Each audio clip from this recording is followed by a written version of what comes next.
Hey, Pepin. Yo, yo, yo, yo, yo. You know, I've been thinking a lot lately about copycats. Copycats? Like Yeah. cats that copy themselves? No, not a Kinko's cat. More like when you have one person who does a thing and then another person does the same thing. Didn't we do that? Like we just copied Howard Stern. That's essentially what we did, right? No, that's not true. Just because we get compared sometimes. Do we? Oh my god, I That feel one? flattered. No, I like with the movies. Oh, we're copying movies now? Oh my god, Nate, we need to talk.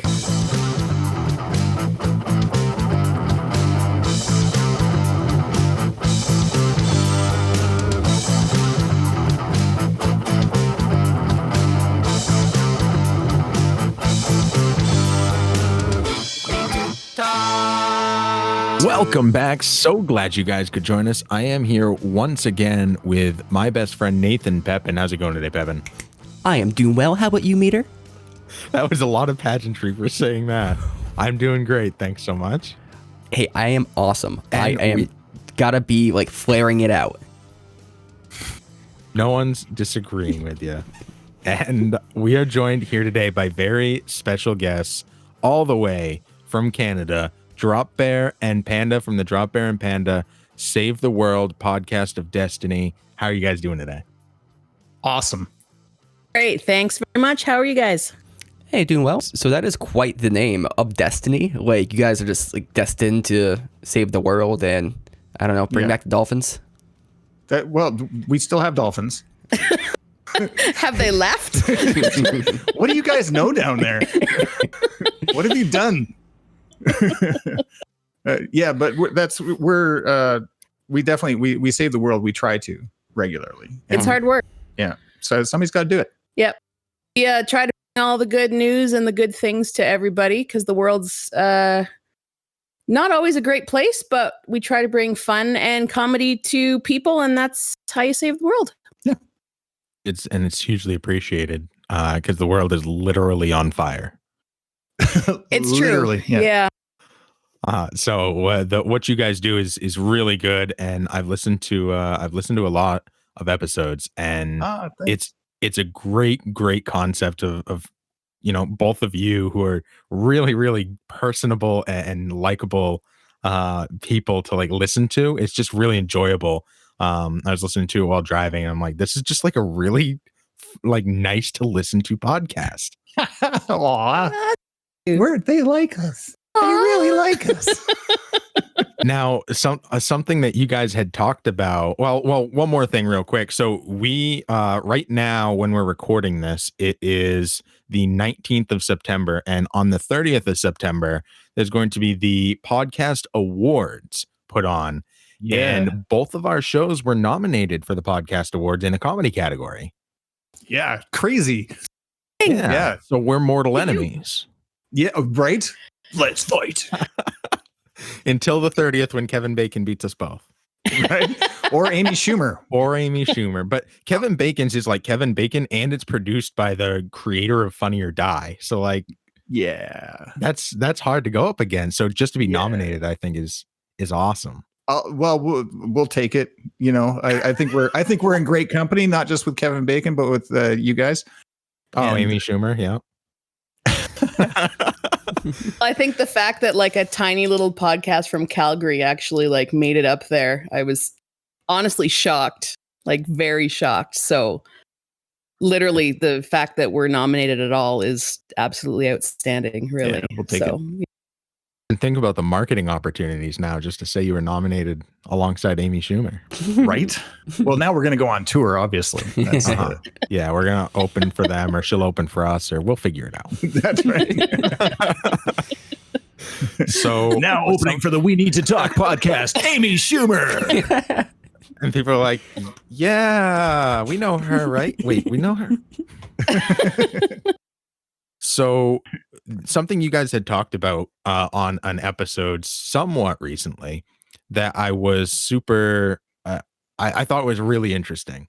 And you guys kind of brought it up in passing, and then you talked about it a little bit, but I'd like to dig a little deeper on it. And that was the movie Volcano versus the movie Dante's Peak. And the fact that both of those are pretty much the same movie, and they were released like within months of each other, or maybe it was even days. It was like very close together.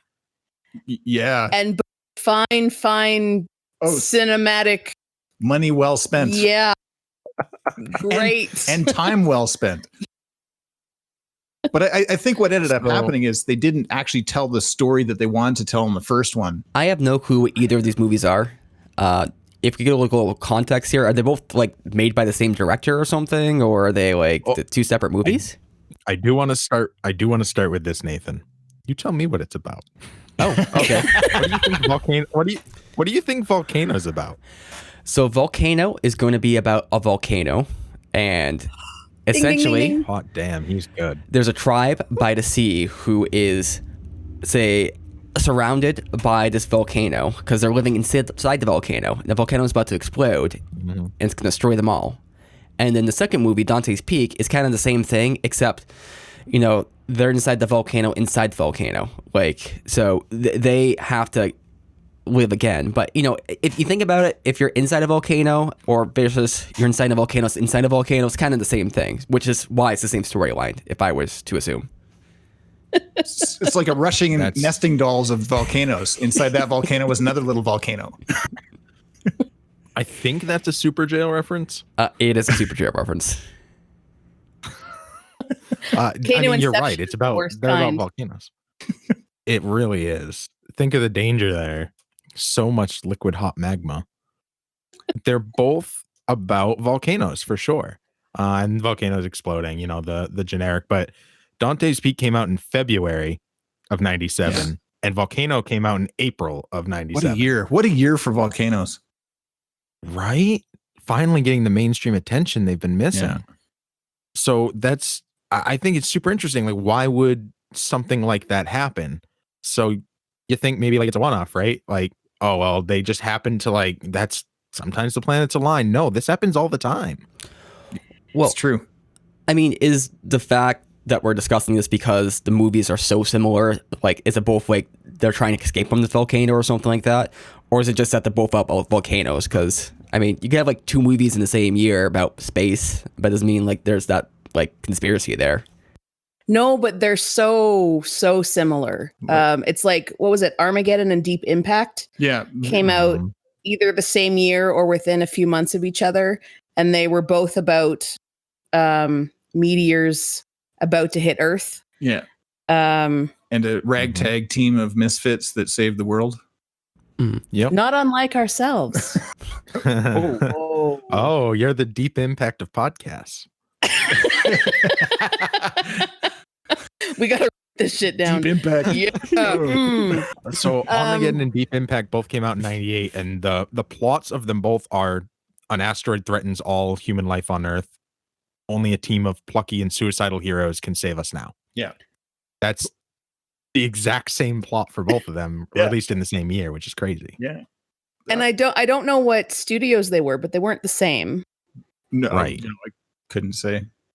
Have to like competing studios, and somebody somewhere stole the idea, right? They found out, oh, you're doing a space movie. Oh, we're going to do a space movie. Well, we're going to do a space movie first. We're going to release it first. Mm-hmm. And what's the economics of that? Like, is it better to be the second Volcano movie, or is it better to be the first Volcano movie? That's a really good question. I remember that happened back when I think it was A Bug's Life came out, and then Ants. The Ants. So Bug's Life versus Ants. Now, really, they're two very, very different movies. The only thing they have in common is about bugs and kind of like, you know, that world. But they're very, very different movies. So, yeah, I don't know. I haven't seen the Volcano movie versus Twin Peaks or whatever it's called, but or Joe versus a volcano. But I don't know that they're not the same or same case there, where it's just like same concept, but, you know, very different execution or very different plot. See, and I haven't seen Ants or A Bug's Life, so I don't know. Jerry Seinfeld was great in that. Which one? Ants. So do you even know? Or do they just meld together into that was B movie was Jerry Seinfeld. Oh, that's right. Oh my God. It's like a trifecta. It is, but that one came out way later. Ants and A Bug's Life is like, so that I have that one on this list too. A CGI animation zooming in on insect life with a plucky male worker ant fighting to save a princess and the colony. So like the base plot are the same, but like how they go about doing it, the hero story there are very different. Right. And then, technically Ants came out first. Oh. See, and I thought Bug's Life came out first. And what's the one with Paul Rudd? And he's like Paul Rudd. Ant-Man, like this year. Oh, I haven't seen that. Okay. Ant-Man. It's like part of the Marvel universe, but smaller. Let's see. Deep Impact. Let's see what that was produced by. Okay. Directed by Mimi Letter. Where's the production company? Paramount and DreamWorks, The Manhattan Project, and Zanuck Brown Productions. And Armageddon was Touchstone. So that's Touchstone versus Paramount. Ooh. Like so who made more money? Battle of the Ages. That's a great question. Yeah, what's math? Armageddon. You guys get into the who made more money frequently. Where it's curious. You guys, it's a curiosity. You guys talk about box office. Let's see. Armageddon made more. And I mean, that makes sense. They had Steven Tyler, Liv Tyler. They had Don't Want to Miss a Thing. Oh, I hate Aerosmith. But don't want to miss a thing. Deep Impact cost 80 mil and it made 350. And Armageddon cost 140, but it made 553. Woo! Wow. Damn. Armageddon is the one where the White House blows up at the end. Is that right? Isn't that Independence Day? Oh, it's Independence Day. So basically what you're saying is all these movies are basically the same. Oh, but Will Smith is a plucky sidekick. He's the plucky Air Force pilot. Yeah. It's weird that they cast him as an ant, though. That's right. It all comes full circle. They're all probably just in the same universe. So yeah. So is it bad though that they make all these movies that are all the same, like Turner and Hooch and K-9, I think were very same, but nobody can really tell any of these movies apart. Oh, I could tell Turner and Hooch from K-9. My God, woman. Well, it's just another example though, but we just have she's right. Yeah. Tom Hanks is a treasure. That's 1989. K-9? Those both came out. An experienced police officer finds himself reluctantly paired with an adorable canine partner to solve a crime. It sounds... And it says, I'm on digitalspy.com. Maybe I'll post the link in the in the live stream. So for people who want to follow along. The home game. I'll pop it in the green room too if you guys want to see it, but there we go. I can't reach. That's fair. It gives like a recap of what both the films are about, and then it says which one. And this one says Turner and Hooch, Tom Hanks in the 80s. Jim Belushi didn't stand a chance. Hey, which man, is very good. Splash. Not right. Splash just came out. Was there a mermaid film? Oh God. At the same time? Splash is screwed up. When did Splash come out? That would be 85, I think. 84. You're 85. much older than us. Hey. March 84. Whoa. I'm never right. You were right. You were within a year. That's impressive. Come on, that's pretty good. I mean, the Little Mermaid came out in 89. Does that count? 100%.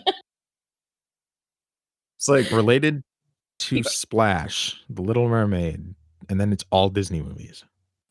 That's an accurate representation. Yeah. Who would John Candy play in the reboot?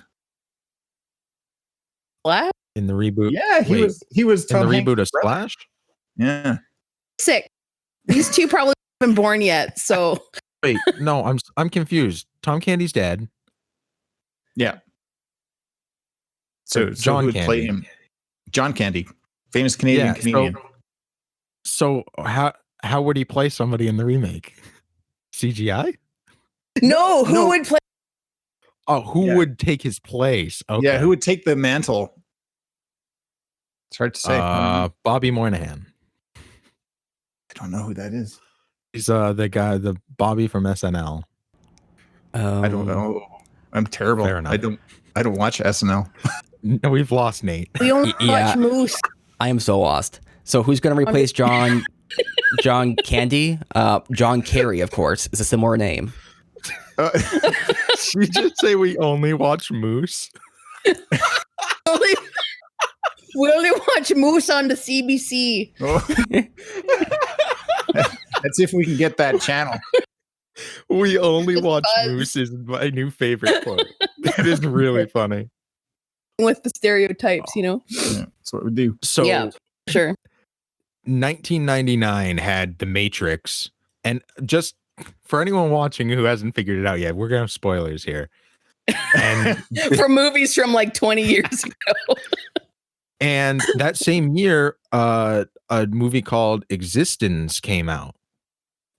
And both the films are about a young hero who discovers that the reality he is experiencing is actually nothing but an artificial simulation.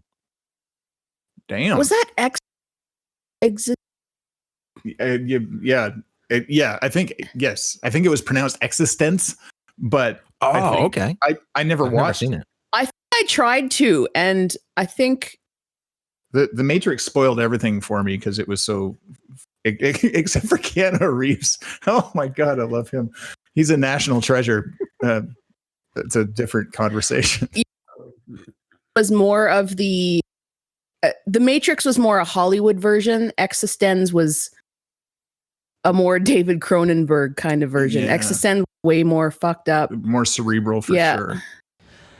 So my skepticism with all of this, to be honest, is that we're saying that these movies are similar, and certainly their timing's kind of similar where they're coming out, but a lot of these movies plots are just kind of like same old movie plot, just different contexts, right? Maybe it's some specific details, right? But almost every movie is about some hero doing something, progressing as a person, saving their place, and then, I don't know, reaping rewards. Like that's every movie. We're not talking about the basic hero story, buddy. We're talking about like almost exactly the same plot. We're talking about a volcano exploding, and both these come out within a month of each other. That's not coincidence.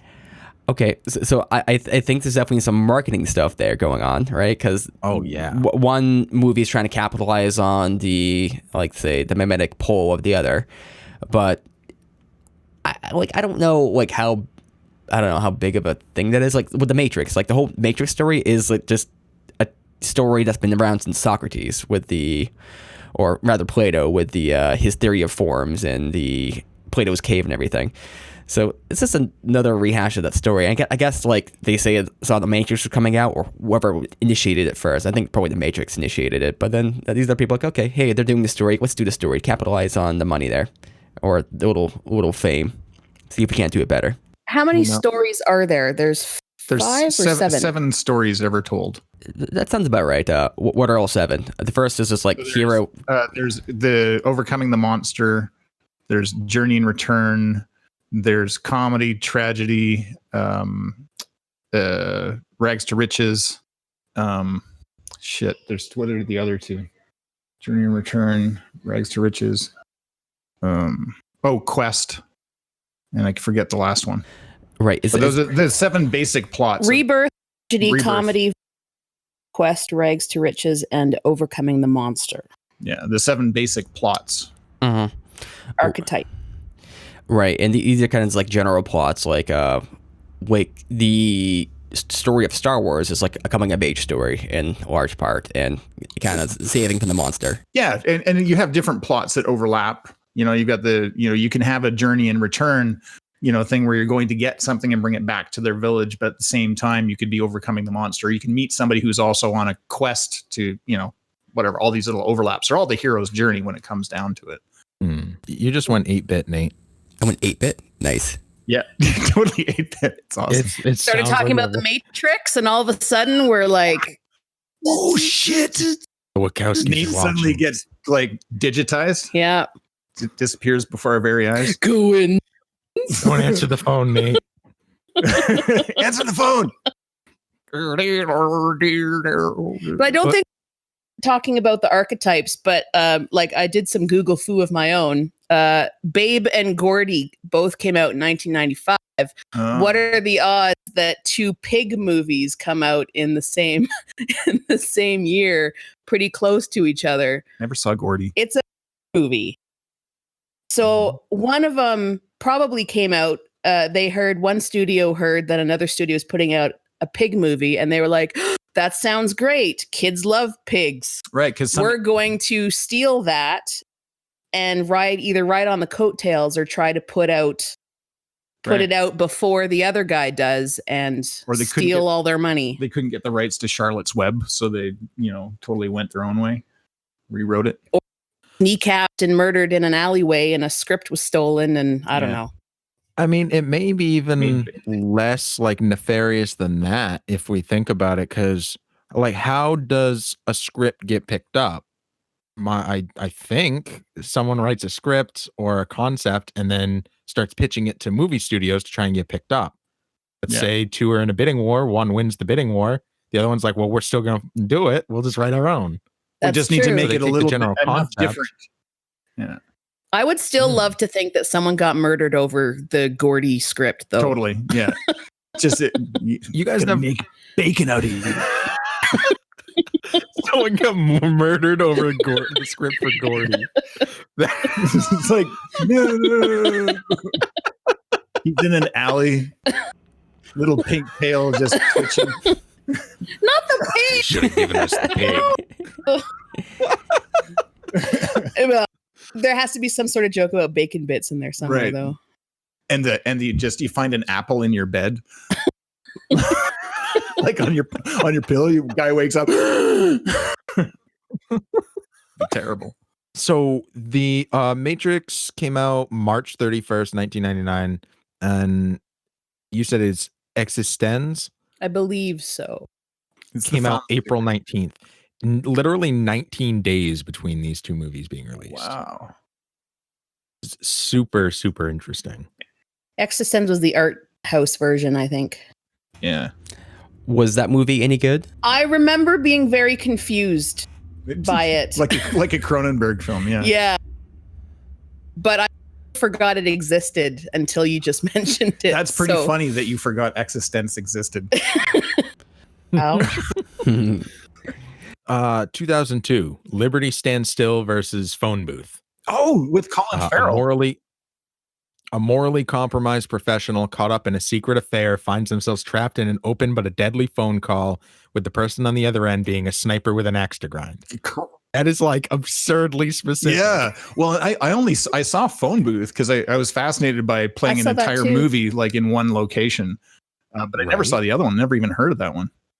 Yeah, I hadn't either. Mostly. But it looks like she's tied to a cell phone. An old, like big ass Nokia. It's like plugged into something, maybe a bomb, and she answered it. I don't know. Wow. Oh, it says that Phone Booth performed better than Liberty Stand Still, which you've probably never heard of. No, I've never heard of that. They knew.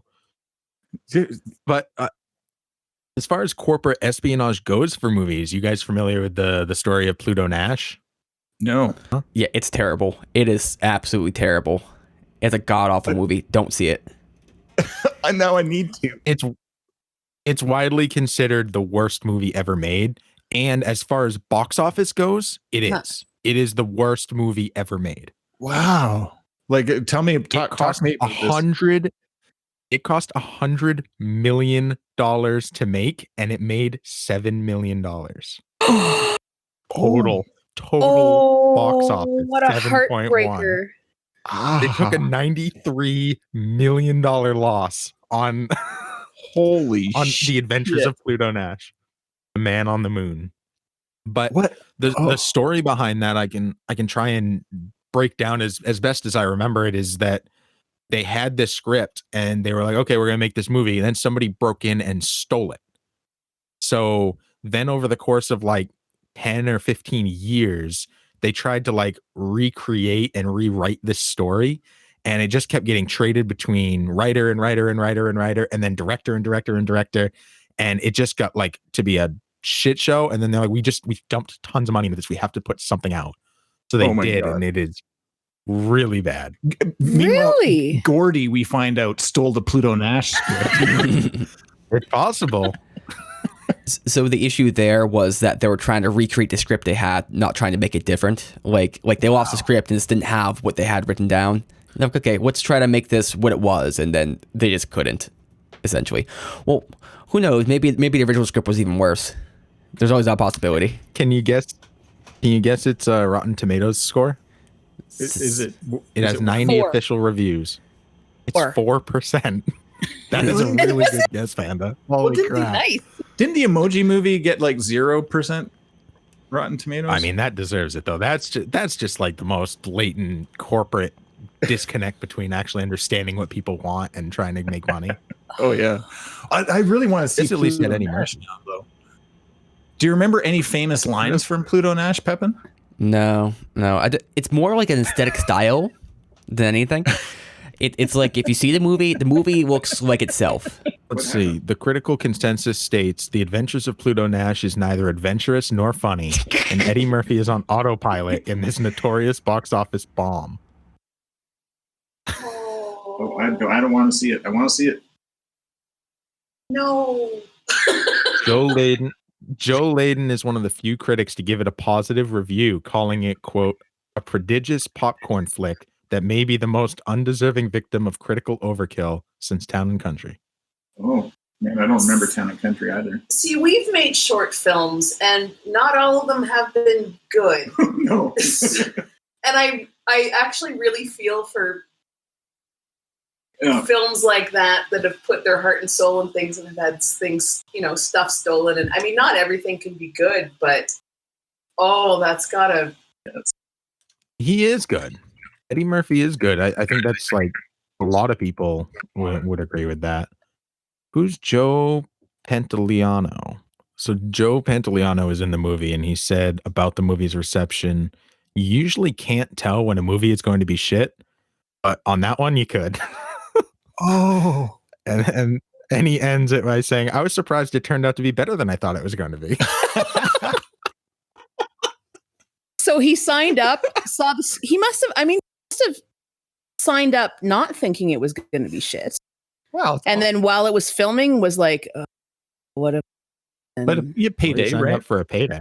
Yeah, I guess Mhm. so. and end on the like a piece of the back end. That's fair. Yeah, He was also in The Matrix. I don't. Yeah, I think so. Oh, that guy. Yeah. Cypher. Good memory. I So even as 2010, Despicable Me and Megamind. Animation where a celebrity comedy actor plays an evil supervillain who actually turns out to be the hero alongside his sidekicks called Minions. And sorry, Minions. Yeah. Minions was one, and then Well, Despicable Me oh, and Megamind. I'm sorry, Megamind is the best movie ever made. A lot of people feel that Despicable Me. way. Yeah, I feel very strongly about that. I didn't see Despicable Me though. I don't know. David Cross is really good. I think Despicable Me is pretty good. I think the worst part about it is the Minions, because they just got super like corporatized and everything. Like this car selling them like crazy, but besides that, they're not bad. And the movies I think is pretty good. I saw part of the second one. That one seemed all right too. Yeah, have there been any movies that have come out recently that are exactly the same? I mean, this one goes Last to year? 2014 with Yves Saint Laurent and just regular Saint Laurent, a biopic of influential French fashion designer Yves Saint Laurent or Saint Laurent. How bad am I mispronouncing that? No, I think you did pretty good. Fair enough. We're from those Calgary. We're not close to Quebec. Those were both literally biopics about that designer released in the same year. So that's about as like that Yeah. sounds like someone just pitched that idea to somebody and then Was it made that year because was there something specific about that time though? If it was a biopic? Oh, Like this shows how much I know about the fashion world. Like, did he pass away the year before? Was it like a celebratory year for some reason? Or was it just a weird thing that happened? He died again? June 1st, 2008, and this was created in 2014. So, did he invent acid wash jeans in the 80s, maybe? Or fancy? But why would it come out in 2000? No. Who knows? Just another weird. What about Rocket Man and the Queen one? Those are different artists. Well, they are, but it would read the same way. I think to Pepin's point that it's, if you read the log line, it would probably be like, underdog musician, finds success on the road and changes lives along the way. Yeah, I think if you generalize anything, it's going to be pretty much the same. There's only like 7 basic stories. You can get different iterations of them. To my mind, it matters more about how you execute it than how you actually like put it together, the composition. Or composition matters too, but that's part of the execution. Like my thought is like blues music. Like most blues music is kind of the same, right? There's a lot of differences to it, but you don't really care that's the same. You're looking for the performances and the execution of that sameness. Like B.B. King can do vibrato and bends like no one else. Or if you listen to some David Gilmour, like he does things with a guitar that, is just like kind of godly.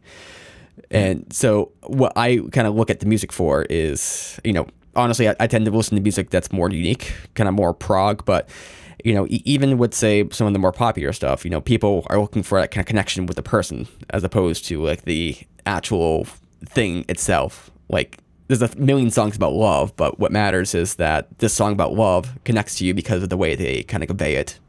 I like it. Rocket Man, May 2019. Bohemian Rhapsody, February 2019. So definitely very close. Not to be confused with the Harlan Williams Rocket Man, which is definitely superior. Wait, the Rocket Man? Right. Is that about like Elton John? Yeah. But it's a musical, I think. It's not like a bio. It's not a. I haven't seen Rocket Man, but in Bohemian Rhapsody, it's one about Queen and Freddie Mercury. Yeah. Okay, I didn't know there was a competing thing there. I never heard about that. Malik. Yeah, it came out at roughly the same time for two very significant artists. And then, of course, A Star Is Born was, you could argue that that's the fiction side of it. It's been redone like 5 times. Oh, though. yeah.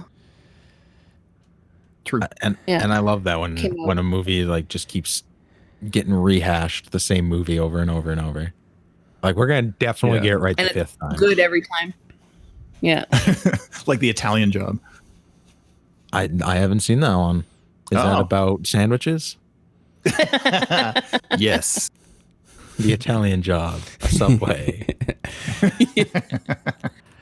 I think some people would go see, and I can't remember which one came out first, Dante's Peak or Volcano, but people would go see the first one and then go to the second one just to compare the two.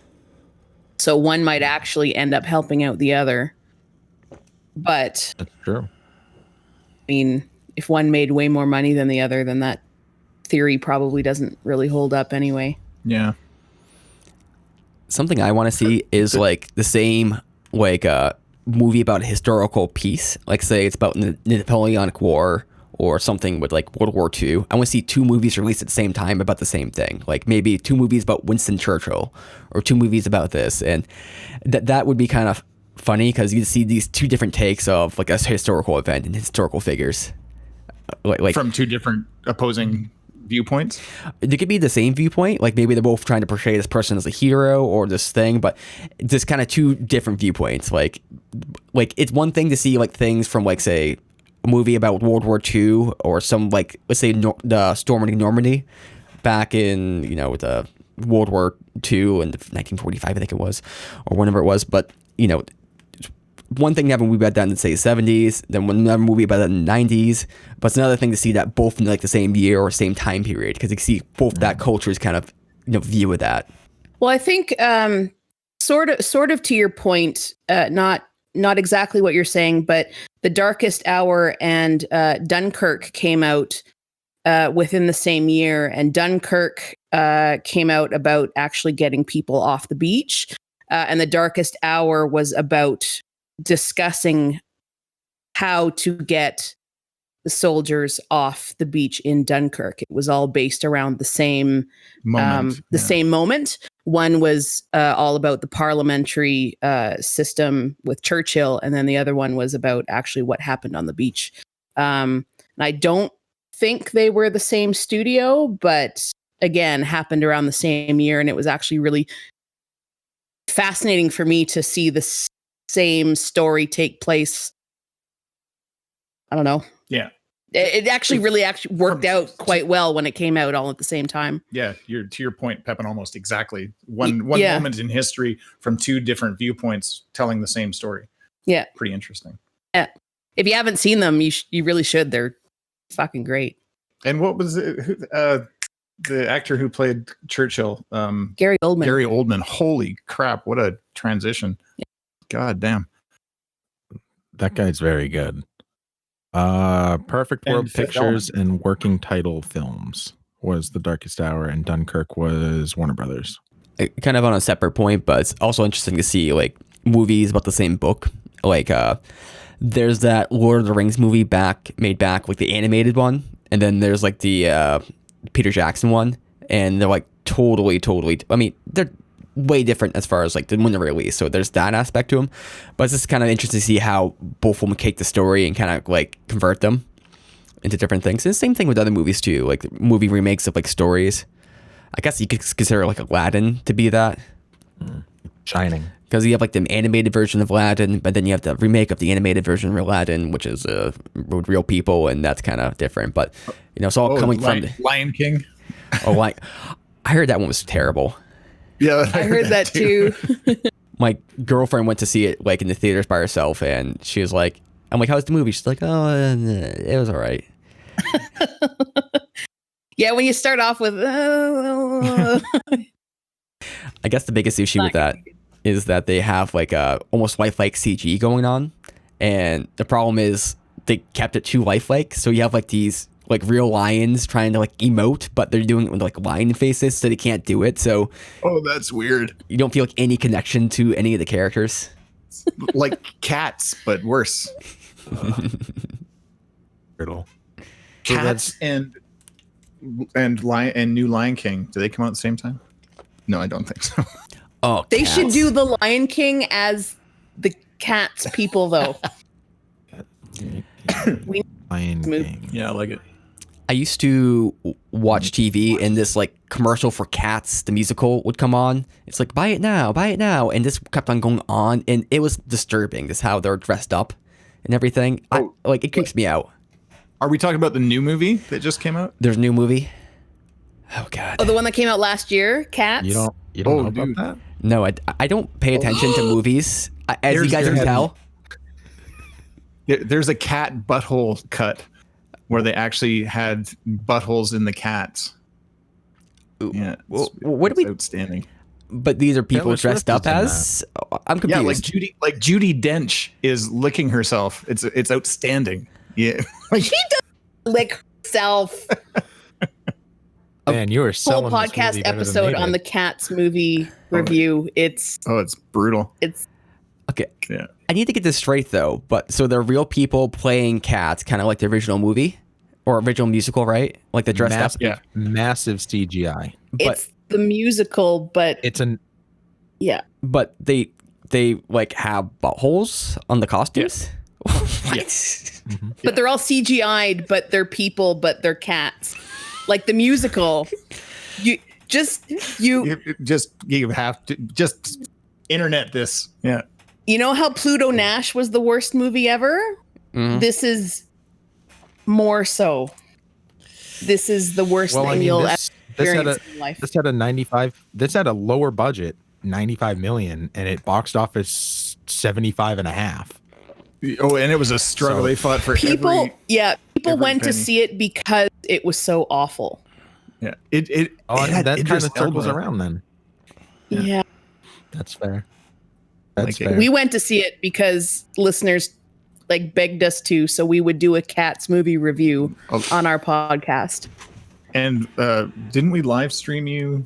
Yeah, I Facebooked the whole thing at in my seat, and there was even a point where I put my head down and said, I can't fucking do this anymore. and then at the end we had a connection with the people in front of us, like we just went through war together. We were all scarred. Yeah, they to us and just went, well, that was the thing that we did. Taylor Swift couldn't say that, huh? No. Yeah.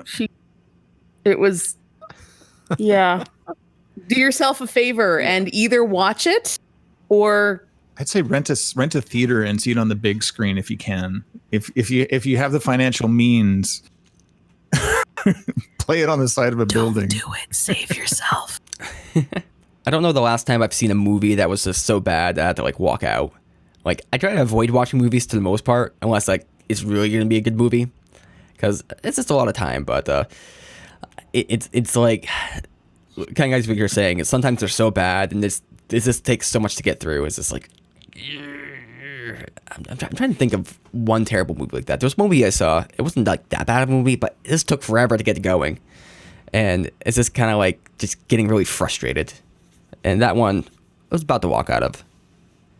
What was it? I'm trying to remember what it was. It was like Crimson Red or something like that. It was like this horror movie where it was somewhat recent, maybe like 4 or 5 years ago. I could probably find it. But essentially it's like this, what is it? There's this ghost house or something, and these people were dying. I don't know. And then... Crimson Sounds riveting. Oh, what about Poltergeist? What other house horror movie came out in the 80s? All Poltergeist horror movies in the 80s. Try and tie it back. House? Yeah, Poltergeist. I guess that's a comedy horror. I remember the house poster. It said "Ding Dong, You're Dead," and it had a hand that was pressing the doorbell. It scarred me for life. I was like 5. Saw that. I think there was a movie, Paranormal Activity. I know there was like another kind of clone that came out around the time. Meter and I watched Paranormal Activity back in college, and that movie was hilarious. I heard terrifying. Was it hilarious? I never saw it. It wasn't scary. We were laughing the whole time, but we were we're also a bunch of college kids, like sitting in a room together, watching it, and like just riffing on it the whole time. So it kind of took the piss out of it.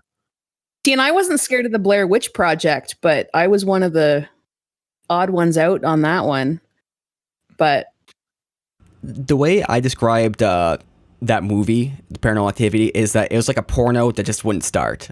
Like every scene just set up, but never happened. That's amazing. That's the best description of that film I've ever heard. It was 2 hours of amateur watching people sleep together, but like literally they're just sleeping. Wow. That sounds awful. Like legit awful. No payoff. Yeah. Occasionally a blanket would move, but the people wouldn't. Did you order this pizza? Yeah, we did. Thanks. That was what happened. They actually got their pizza. Wow. Thanks for nothing. 12-inch. Just a personal pizza. Okay. Whatever. Damn. I'm here to fix your plumbing. Like, okay, it's right down there. Yeah. Okay. Yeah, so we started off with movies going on at the same time, and we end with porn. Yeah. It. Hey, have you ever thought about that? How many porn videos are very, very similar, and they come out around the same time? What's that all about? They all get the same plot. Yeah, what's with the pizza guy? Like, did somebody steal him from, like, did somebody write the pizza guy and then somebody stole it? So it's like, I'm from Domino's. Oh yeah, I'm from Little Caesars. I mean Big Caesars. Clearly, just start writing porn. Yeah. Big Caesars. Yeah. Did you order a matzo stick? Ooh. call me Papa John. Oh boy. It writes itself, really. And that's the great thing about porn, isn't it? How easy the writing process is. They keep you coming for more. Oh. Well, that's a great place to stop.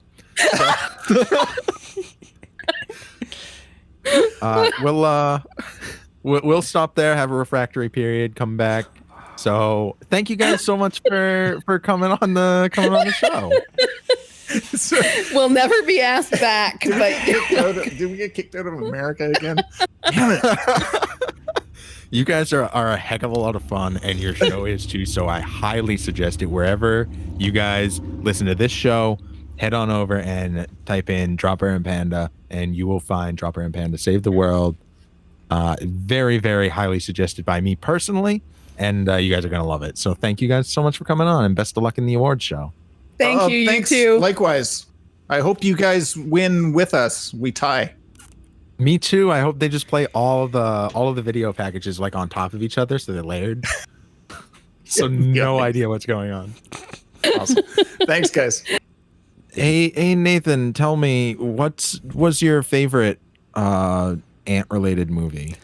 I think it was honestly Ants, because there's a lot more death that happened in it. I think the death was amazing. Oh my, Nate, we need to talk.